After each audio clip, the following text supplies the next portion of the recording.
পার্লামেন্টের leader of the opposition, বিরোধী দলীয় নেতা, জগৎ বিখ্যাত আলেম মাওলানা ফজলুর রহমান আসতেছেন পাকিস্তান থেকে। বর্তমান পৃথিবীর সবচেয়ে বড় ফকিহে মিল্লাত, বর্তমান বিশ্বের সবচেয়ে বেশি পণ্ডিত আলেম আল্লামা তাকি উসমানী, আল্লাহু আকবার বলেন। আসতেছেন মক্কা শরীফ থেকে, যিনি আল্লাহর কুতুব ছিলেন।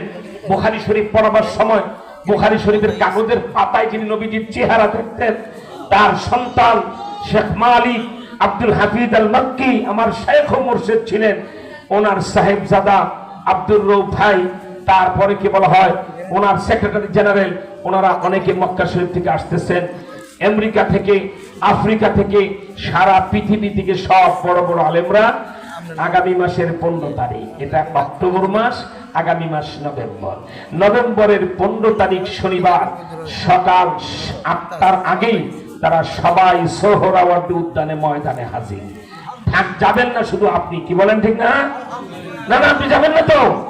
আপনি যাবেন? কারা কারা যাবেন? তো হাত তোলা, আল্লাহু আকবার। দুইটা হাত নবী প্রেমে দেখার, হুজুর যাবো ইনশাআল্লাহ নবীজির প্রেমে। সারা বাংলার আলেমরা যাবে। হয়তো কওমি মাদ্রাসার ক্লাস বন্ধ থাকার পরামর্শ চলতেছে, বিভাগের পক্ষ থেকে নোটিশ আসবে 15 নভেম্বর শনিবার।